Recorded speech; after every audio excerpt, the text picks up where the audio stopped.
Bien, vamos a continuar con los videos. En esta oportunidad vamos a ver lo que es la cuarta semana, ¿sí?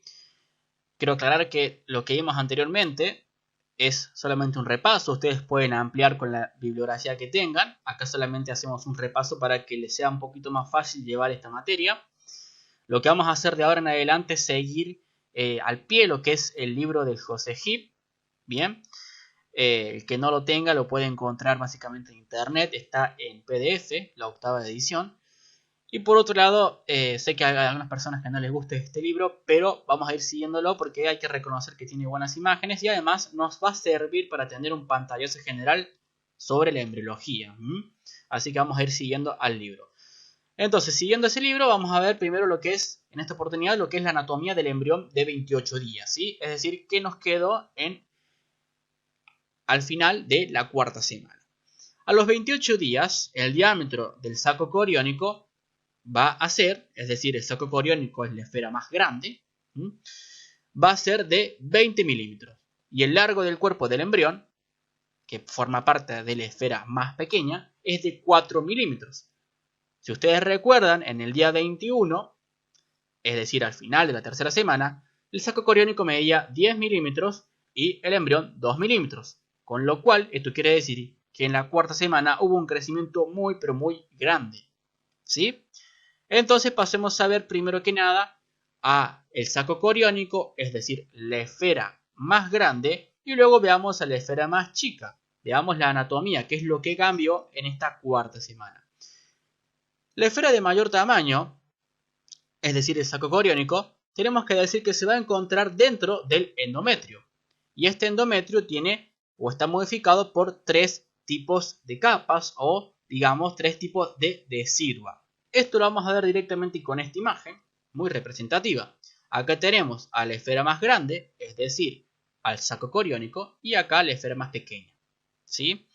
El saco coriónico, como dijimos, va a estar dentro de lo que es el endometrio. Y ustedes tranquilamente lo pueden ver dentro del endometrio, ¿sí? Está dentro del endometrio. Y ahora bien, este endometrio va a tener, ¿sí?, tres deciduas, ¿sí? La decidua básicamente es el endometrio modificado por el embarazo. Esta decidua se divide en tres partes. Una decidua, primero que nada, basal, esto que está acá, ¿sí? Decidua basal. Una decidua capsular, esta que está acá, pueden verla. Y una decidua parietal, que es esta que está acá, ¿sí? Entonces, primero que nada, digamos cómo se relacionan estas deciduas. La decidua basal va a estar entre el saco coriónico y el miometrio. El miometrio, que es esto que vemos acá, ¿sí? La decidua capsular, que es esta que está acá, va a estar entre el saco coriónico y la cavidad uterina. Y la decidua parietal, que es esta que está acá, va a abarcar todo lo que es el resto de la mucosa uterina, ¿sí? Ustedes tranquilamente lo pueden leer acá como se los puse, ¿sí? Decidua basal entre el saco coriónico y el endometrio, la capsular entre el saco coriónico y la cavidad uterina, y la parietal ocupa el resto de la mucosa uterina. Ahora bien, este saco coriónico también tiene otras modificaciones que son una división en corión velloso y en corión calvo. Básicamente esto está muy relacionado con las vellosidades del saco coriónico, ¿sí? El corión velloso, que es esto que vemos acá, ¿sí?, se denomina así a esto, al corión velloso, que sería, obviamente, recuerden, el antiguo polo embrionario. El corión velloso va a estar vinculado con la decidua basal. Ustedes tranquilamente lo pueden ver, ¿sí? Corión velloso vinculado con la decidua basal. Y se le dice así porque tiene muchas más vellosidades que el otro corión, que está en el lado opuesto, el corión calvo, que está acá. Lo vamos a ver. El corión calvo, que obviamente está relacionado con la decidua capsular, que acá se los puse, ¿sí? Corión calvo vinculado con la decidua capsular. Se le dice corión calvo básicamente porque tiene menos vellosidades que el corión velloso. ¿Está bien? Por otro lado, ustedes también tendrían que saber que el corión velloso tiene origen embrionario. Corión velloso, origen embrionario. y el corión calvo, y el corión y la decidua basal, obviamente la decidua basal, tiene origen materno. Y ambos son los precursores de la placenta, ¿sí? Básicamente, eso como para que también lo sepan. Entonces, eso fue, digamos, muy a vuelo de pájaro lo que es la anatomía del saco coriónico. Ahora pasemos a ver a la esfera de menor tamaño, es decir, la esfera más pequeña, la que estaba constituida obviamente por el embrión, la cavidad amniótica y el saco vitelino. ¿Qué sucede con la esfera de menor tamaño? Como dijimos, el embrión va a estar mucho más cambiado. Recuerden los plegamientos, ¿sí?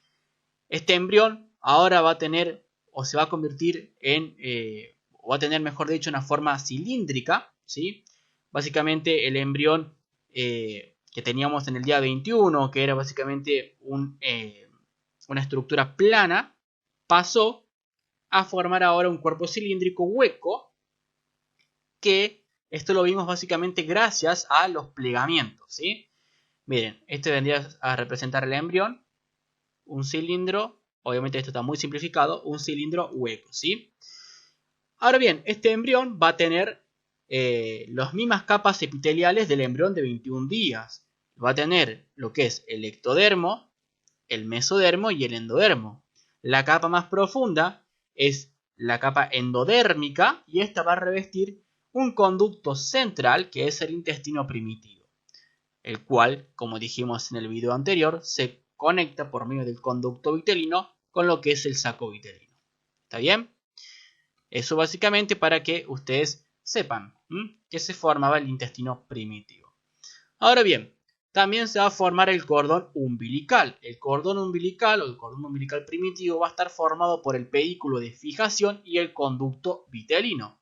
Veámoslo directamente con esta imagen. Ustedes ya se pueden poner tranquilamente en contexto con esta imagen, pero bueno, nos ponemos nosotros todos juntos en contexto. Acá tenemos el saco coriónico. Esto vendría a ser el celoma extraembrionario. ¿Lo ven? Esto cilíndrico sería el embrión propiamente dicho. Obviamente muy simplificado. Lo que está acá sería la cavidad amniótica. Esto sería el amnios, la pared del amnios. Y esto sería el pedículo de fijación y el conducto y saco vitelino. Como dijimos, el cordón umbilical estaba formado por el pedículo de fijación y el conducto vitelino, ¿sí? Es decir, el pedículo de fijación y el conducto vitelino van a ser envainados por el amnios, de manera que van a formar el cordón umbilical. ¿Está bien? Ahora bien, lo que también hay que decir es que después de envolver a este cordón umbilical, que obviamente va a conectar el embrión con la pared del saco coriónico, el amnios lo que va a hacer es formar toda la pared de menor tamaño del embrión. Y además, como ustedes saben, la cavidad amniótica que tiene el líquido amniótico va a estar rodeando al embrión ahora por todos los lados. Eso también lo tienen que saber. Lo que también tienen que saber es que el celoma extraembrionario, pese a las consecuencias que estuvimos describiendo, va a tender a reducirse, ¿sí?, a hacerse más pequeño. Y eso básicamente en lo que corresponde a la esfera de menor tamaño, obviamente también muy por arriba, ¿sí? Ahora veamos el aspecto externo que va a tener el embrión de esta cuarta semana, ¿sí? Es decir, cómo vamos a ver al embrión desde afuera, ¿bien? Desde su aspecto externo. Y así lo vamos a ver. Miren qué cambiado que está este embrión de cuarta semana con respecto al embrión que veíamos anteriormente, en videos anteriores, que era el embrión de tercera semana, ¿sí? Miren todo lo que cambió en una sola semana. Bien, para poder estudiar este aspecto externo, vamos a ir desde arriba hacia abajo, ¿sí? Lo primero que hay que decir es algo general. Todo esto que ustedes ven en color claro va a corresponder a la piel primitiva. Esta piel primitiva, todo este color claro, ¿no?, es básicamente ectodermo superficial. Bien, está constituida esta piel primitiva por ectodermo superficial y por la capa subyacente que está por debajo, que es el mesodermo. Ustedes recuerden que tenemos la capa del ectodermo, el mesodermo y más profundamente el endodermo. Ahora bien, esto lo vamos a ver mucho mejor también en lo que es el sistema tegumentario, ¿sí? Solamente para decir eso. Esta piel primitiva es muy finita, es muy delgada, con lo cual deja ver las estructuras que están por debajo de esta piel primitiva. Con lo cual podríamos ver a los somitas que están por debajo de esta piel primitiva, que hacen relieve sobre esta piel primitiva, que acá los vemos, ¿sí? Los derivados de los somitas, lo vamos a ver más adelante, son también muy importantes. Entonces, como dijimos, íbamos a estudiar esto desde arriba hacia abajo. Lo primero que tenemos que destacar es básicamente algo que se llaman surcos branquiales, ¿sí? Vamos a utilizar esta imagen y esta imagen. Los surcos branquiales, que lo vemos acá, bien, acá tenemos un surco branquial y acá tenemos un segundo surco branquial. Estos surcos branquiales básicamente van a ser depresiones ectodérmicas, entre los cuales se van a ubicar arcos branquiales, ¿sí? Es decir, tenemos los surcos branquiales, que son depresiones ectodérmicas. Acá tenemos al primer surco y acá tenemos al segundo surco, y dentro de estos surcos, o entre, mejor dicho, estos surcos van a estar los arcos branquiales. ¿Cuáles son los arcos branquiales? Vamos para el otro lado. Acá tenemos un segundo arco branquial y acá tenemos un tercer arco branquial. El primer arco branquial va a estar compuesto por algo que se llama proceso mandibular y algo que se llama proceso maxilar. Entonces, primer arco branquial compuesto por proceso maxilar y proceso mandibular. Acá vemos por otro lado el segundo arco branquial y al tercer arco branquial. Si nos vamos a la otra imagen para poder ver esto mejor, acá lo que vamos a tener es al primer surco, ¿sí? Surco branquial, y acá tenemos al proceso mandibular y por encima el proceso maxilar, que correspondería al primer arco branquial. ¿Está bien? Y acá veríamos básicamente al segundo arco branquial. Perfecto. Branquial. Branquial. Ahora bien, básicamente estos arcos branquiales son 6 en un primer momento. El par quinto y el par sexto de estos arcos branquiales son rudimentarios. Y solamente desde el exterior, como vemos acá, podemos ver los 3 primeros arcos branquiales. ¿Está bien? Ahora bien, una vez sabido esto, vamos a pasar a estudiar un poquito más hacia arriba, hacia la región un poquito más cefálica. Por acá, lo que podemos destacar por acá de este aspecto externo, lo primero que podemos ver es esto que se denomina proceso frontonasal. Si lo vemos en otra imagen, nos encontramos con esto.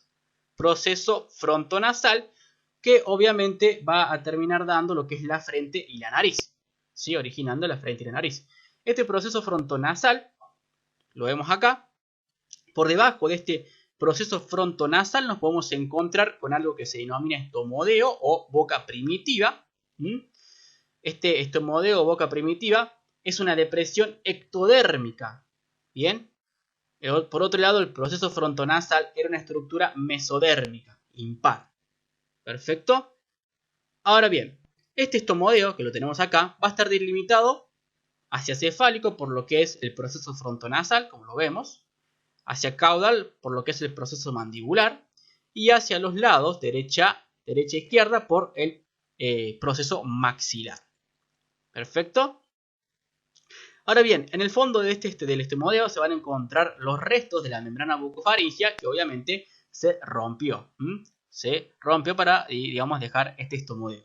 Ahora bien, ¿qué más podemos encontrar? Lo que podemos encontrar es, por encima de este estomodeo podemos encontrar esto, que son las placodas olfatorias. La vemos acá y la vemos acá. También lo podemos ver, básicamente, lo que es más hacia estas placodas. Bueno, primero que nada, estas placodas olfatorias son 2 engrosamientos del ectodermo, ¿sí? Pero más cefálicamente podemos distinguir otro par de engrosamientos ectodérmicos, que son las placodas cristalinianas, que acá las vamos a observar. Bien, acá vemos otro engrosamiento ectodérmico, que son estas placodas cristalinianas, que acá también lo podemos observar, ¿sí? Estas placodas cristalinianas van a estar asociadas con las vesículas ópticas. Por otro lado, bien cerca de lo que es el par de los surcos, del primer par de los surcos branquiales, bien, vamos a encontrar lo que es las fositas auditivas, ¿sí? Las fositas auditivas, que son 2 pequeñas invaginaciones ectodérmicas. Va a haber una a cada lado. Bien, estas crecen en el mesodermo subyacente. Ahora bien, en dirección al tubo neural, ¿sí? Ahora bien, como vemos, básicamente lo que estudiamos acá a nivel cefálico, podemos decir que en síntesis, este embrión ya posee los esbozos de casi todos los componentes de la cara. Como por ejemplo, la frente y la nariz, tenemos el esbozo, que es el proceso frontonasal. La boca, tenemos el estomodeo. Las mejillas, que serían los procesos maxilares. La mandíbula, que serían los procesos obviamente mandibulares. Los ojos, que serían básicamente las placóidas cristalinianas. Los órganos del olfato, que serían las placóidas olfatorias. Y los oídos, que serían obviamente las fositas auditivas. ¿Está bien? Eso en cuanto, digamos, a la parte un poquito más cefálica. Si nos vamos un poquito más para abajo, más caudal, nos vamos a encontrar con esto, que es como una panza, ¿sí? Que es el relieve cardíaco. ¿Está bien? Esto es el relieve cardíaco. Ahora bien, si nos vamos un poquito más para abajo, nos vamos a encontrar con esto, que es el anillo umbilical primitivo, ¿sí? Que básicamente va a estar formado por lo que es el conducto vitelino y lo que es el pedículo de fijación, y obviamente que lo recubría era el amnio, ¿sí? Como habíamos visto anteriormente. Ahora bien, ustedes también tienen que saber que este pedículo de fijación en su interior va a tener dos arterias umbilicales, ¿sí? Dos venas umbilicales y lo que es el alantoides, y obviamente va a estar recubierto por mesodermo extraembrionario. ¿Está bien?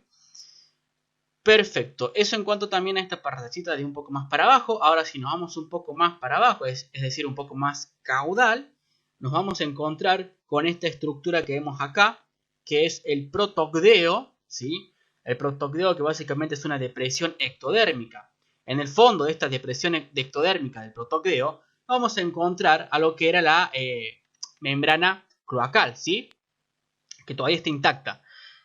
Básicamente, este protogdeo va a participar en lo que es la formación del conducto anal. Bien, este protogdeo, que acá lo vemos.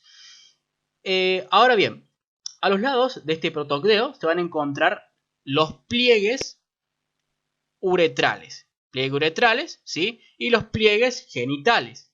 Bien, ambos pliegues a nivel cefálico van a tener algo que se denomina tubérculo genital. Es decir, a nivel cefálico de estos pliegues encontramos a este tubérculo genital.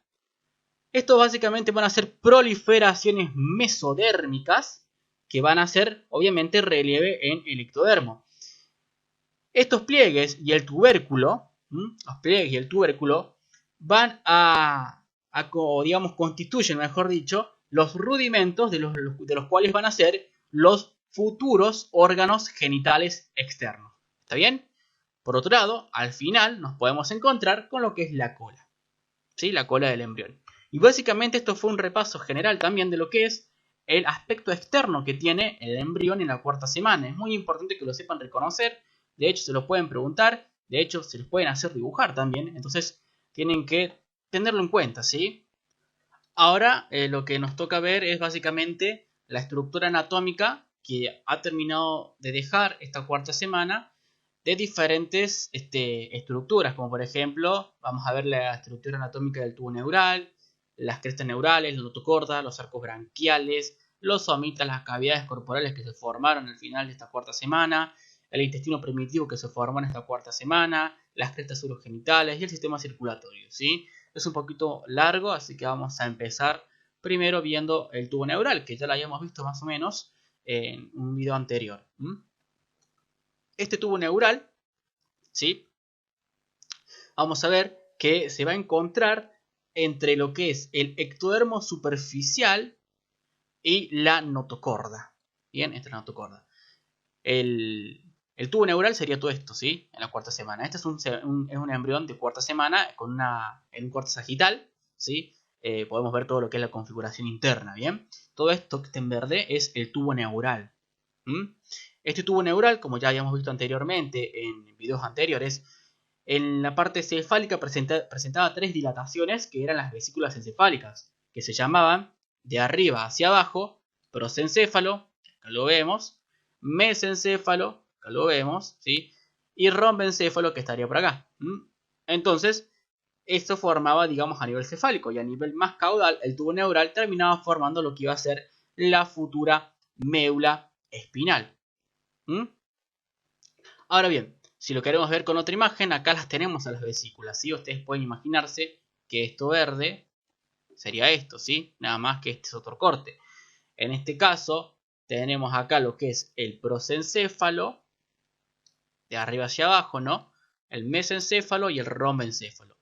En el prosencéfalo, a los costados del prosencéfalo, tenemos dos vesículas, que son las vesículas ópticas. Que si uno quisiera ver esto en una imagen tridimensional, se encontraría con esto. Vesícula óptica acá, prosencéfalo, y todo esto que sería el ectodermo superficial. Porque recordemos que el tubo neural está entre el ectodermo y lo que es la notocorda. Ahora bien, si ustedes quieren imaginarse mucho más esto todavía, lo pueden ver con esta imagen. Si no, sé que no se ve bien, pero yo los voy guiando. Estas serían las dilataciones de las vesículas, que se corresponden con esta imagen también. Acá lo vemos, ¿sí? Prosencéfalo, prosencéfalo, pintados con el mismo color. Mesencéfalo, mesencéfalo, pintados con el mismo color. Rombencéfalo, rombencéfalo, pintados con el mismo color. Y hacia caudal, y vamos a tener lo que era la médula espinal. ¿Sí? Espero que se pueda entender eso. Ahora bien, lo que ustedes también tienen que saber es básicamente que en este corte sagital, que lo vamos a ver mucho más también, este corte no solamente así con el tubo neural, sino que lo vamos a utilizar para estudiar otras estructuras también. Dentro de este corte sagital podemos ver lo que son los esbozos de la glándula adenohipófisis, ¿sí? Perdón, de la glándula hipófisis, que se subdivide, obviamente ustedes saben, en neurohipófisis y adenohipófisis. Acá lo que vemos es el esbozo de la neurohipófisis y por acá veríamos el esbozo de la adenohipófisis. Si nosotros hacemos un zoom a esta región, nos vamos a encontrar con esto.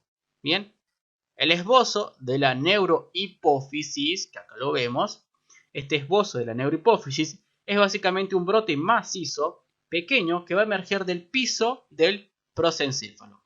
¿Está bien? Por otro lado, el esbozo de la adenohipófisis, o bolsa de Rathke, básicamente es una evaginación ectodérmica, pueden verlo, este es el ectodermo, es una evaginación ectodérmica, este esbozo de la adenohipófisis, que es una evaginación hueca, ¿sí? Que obviamente van a ser lo que es el techo del estomodeo, porque por acá abajo estaría el estomodeo, ¿está bien? Y como dijimos, se va a llamar bolsa de Rathke. Ahora bien, al lado de esta bolsa de Rathke hay otra evaginación, ¿sí? Que es otra evaginación hueca, ¿bien? Que es esta que vemos acá, que es del endodermo, ¿bien? Del endodermo del intestino primitivo. Y esta se llama bolsa de Ceci, esto que vemos acá. Esta bolsa, lo que sucede normalmente con esta bolsa es que va a involucionar, ¿sí? Y va a desaparecer.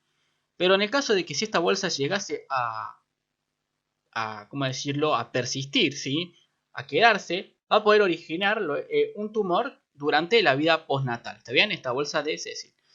Y eso básicamente con respecto a la anatomía del tubo neural, que si bien ya la hemos visto más o menos con respecto a un video anterior. Pero ustedes quédense, digamos, con esta imagen muy, pero muy representativa.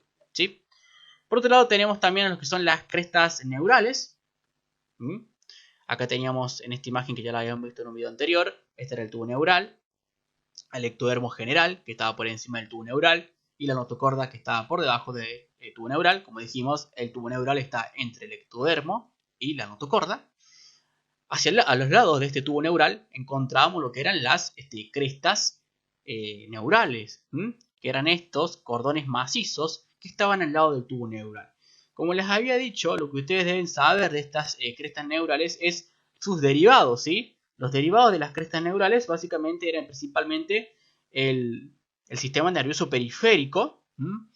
También podían derivar las células cromáfines de la médula suprarrenal, los melanocitos de la piel, la dentina de los dientes, las células parafoliculares y el tejido conectivo de la glándula tiroides. El tejido conectivo también de las glándulas paratiroides y del timo, ¿sí? Básicamente, dentro de esto y un montón de cosas más, va a dar derivados de estas crestas neurales. ¿Está bien? Ahora veamos a la notocorda y a los arcos branquiales, ¿sí? Ya vimos al tubo neural y a las crestas neurales. Ahora veamos esta notocorda y a los arcos branquiales. La notocorda, lo que tenemos que decir básicamente de la notocorda es que es un cordón mesodérmico que se encuentra por debajo de la cara ventral del tubo neural. Pueden verlo tranquilamente, ¿sí? Acá está la notocorda, por debajo de la cara ventral del tubo neural. Podemos decir también que la notocorda va a ir desde lo que es la neurohipófisis hasta la región más caudal de lo que es la médula espinal, ¿sí? La notocorda, ya que lo pueden ver. Lo que tenemos que decir de esta notocorda es que la mayor parte de la notocorda va a involucionar, es decir, va a desaparecer. Los sectores que subsisten de esta notocorda van a intervenir en la formación de lo que es la base del cráneo y de los discos intervertebrales. Eso en cuanto a lo que es la notocorda. Entonces, ya vimos notocorda. Veamos ahora los arcos branquiales. Para ver los arcos branquiales tenemos que conocer un poco del tema o del concepto de mesénquima. Lo que tenemos que decir primero es que el mesodermo de los somitómeros, que era esa estructura que veíamos anteriormente en tercera semana, va a cubrir el dorso de las vesículas encefálicas y va a rodear a la faringe, ¿sí? Como si fuera una envoltura, ¿bien? Le forma una envoltura a la faringe. Que ya lo vamos a ver esto en intestino primitivo. Además, lo van a invadir a este mesodermo lo que es las crestas neurales cefálicas, ¿sí? De modo que se termina diferenciando y se convierte en mesénquima. El mesénquima, este concepto, como les va a poner en el HIP, dice que hace referencia al tejido conectivo mesenquimatoso del embrión temprano. Básicamente es un tejido conectivo que está compuesto por células pequeñas de forma estrellada que tienen una matriz extracelular que es amorfa, ¿sí? Con muy pocas fibras reticulares. Lo que tenemos que aclarar es que este tejido conectivo, este mesénquima, se va a generar en todos los sectores del mesodermo intraembrionario, ¿sí? No solamente en el mesodermo de los somitómeros. Con lo cual, lo que tenemos que decir también es que este mesénquima, que deriva del mesodermo, y también podríamos decir que deriva del ectodermo. ¿Por qué? Porque obviamente recordemos que intervenían las crestas neurales cefálicas, ¿sí? Lo que deben saber es básicamente que a partir del mesénquima se van a formar todos los tejidos conectivos, laxo, denso, mucoso, adiposo, cartilaginoso, óseo, sanguíneo, hematopoyético y linfático. Bien, todo tejido que posee el organismo. Ahora bien, en relación a este mesénquima, que va a envolver a la faringe, como dijimos, en el lado ventral y a los costados se va a engrosar y se va a segmentar transversalmente en 6 pares de barras macizas que se van a llamar arcos branquiales, ¿sí? Acá tenemos a la faringe, la podemos ver mejor. Acá, en esta imagen, tenemos el piso de la faringe y este es el techo de la faringe. La vamos a volver a ver cuando veamos intestino primitivo en estos videos de cuarta semana. Lo que tenemos que destacar acá son los arcos branquiales, que dijimos que son 6. El quinto y el sexto son rudimentarios, con lo cual en esta imagen podemos ver al primer arco branquial, al segundo arco branquial, al tercer arco branquial y al cuarto, ¿sí? En esta imagen también podemos ver lo que es el límite entre el ectodermo y el endodermo, que obviamente también lo podríamos ver en esta imagen. Acá está, este límite. Podemos ver la primera bolsa faringea, que la vamos a estudiar básicamente en estos videos de cuarta semana, cuando veamos intestino primitivo.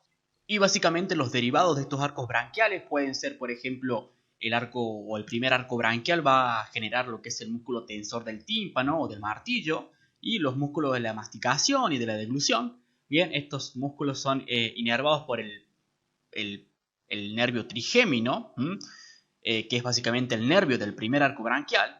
El segundo arco branquial puede generar, por ejemplo, este segundo arco branquial va a estar inervado por lo que es el nervio facial y va a dar origen al músculo, por ejemplo, del estribo, a los músculos faciales de la expresión.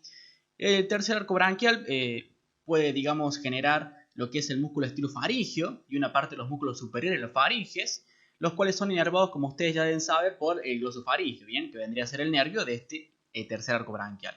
Y el cuarto arco branquial, básicamente digamos, va a dar origen a lo que son los restantes músculos faringios, ¿sí? A los músculos laringios y al músculo estriado del esófago. Y estos músculos son inervados por el par craneal número 10 o el vago, ¿sí? Llamado el vago, ¿está bien? Básicamente, eso es muy general, lo vamos a volver a ver lo que es sistema muscular y vamos a ver también las otras estructuras que puede dar origen estos arcos branquiales, ¿sí? Esto es para que ustedes más o menos tengan este panorama general, ¿sí?